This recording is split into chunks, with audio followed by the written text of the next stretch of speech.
Good afternoon. అందరు cinema చూసే వచ్చారా?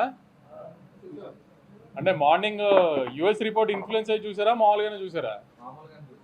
ఎలా ఉంది మరి? ఫోన్ చూసుకుని మాట్లాడుతుంది మామూలు స్టేటస్.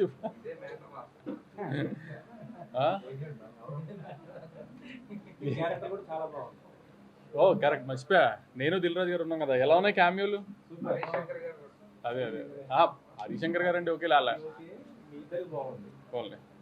ఎంజాయ్ చేశారా? నేను చెప్పాను కదా, నేను ప్రెస్ ముందు, ఈ సినిమాకి ప్రెస్ ముందుకు వచ్చినప్పుడల్లా అదే చెప్తూ వచ్చా. ఇవాళ చాలా మంది ఎర్లీ మార్నింగ్ ఫస్ట్ యూఎస్లో షో అయినప్పుడు ఫ్లో లేదు, కొంచెం అతుకులుగా ఉంది, సీన్ల కోసం ఆమె కథ రాసినట్టుంది, ఇది అది నేనే చెప్పాను కదా. అదేదో పెద్ద సైంటిస్టులా మీరు కనుక్కున్నట్టు చెప్తారండి మళ్ళీ. ట్విట్టర్లో మీడియా కాదు ట్విట్టర్లో అదేదో మళ్ళీ ఎందుకు, నేనే కదా అందరికి చెప్తూనే వచ్చాను కదా. నేనేదో అద్భుతంగా సాగర సంగమం తీసానని నేను చెప్పలేదు కదా. ఒక కామెడీ ఫిలిం, సిల్లీ ఫిలిమే తీసాము. One line Anudeep style one liners తోనే చెప్పాము మేము కూడా.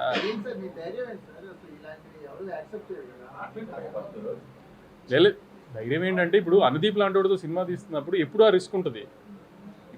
ఆమె కుదిరిన రోజు ఎంత పెద్దగా కుదిరితే అంత పెద్దగా కుదురుతుంది. అప్పుడప్పుడు మిక్స్డ్ వస్తుంది. దానికి ఏం చేస్తామో ఏదైనా రిసీవ్ చేసుకుంటామే కదా మనం. ఇలానే అలా అని ప్రతిదీ కరెక్ట్గా మనం అనుకున్నట్టు జరుగుతుందని కాదు కదా. అంతే.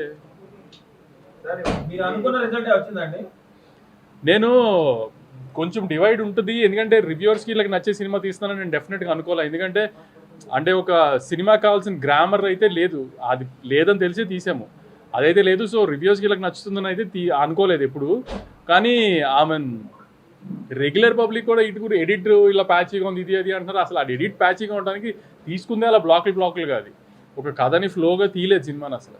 సో అది మరీ అంత డీప్గా టెక్నికల్గా చూశారు. నేను ఫస్ట్ నుంచి అదే చెప్తున్నాను కదా మీ అందరికి, వచ్చి నవ్వుకుంటే వెళ్ళండి ఖచ్చితంగా. మ్యాక్సిమం నవ్విస్తానికి ట్రై చేసి నవ్విస్తాడు అని దీపనే చెప్పాను నేను.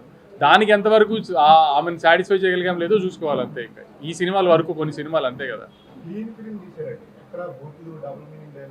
అది నిన్న కూడా చెప్పాం కదా.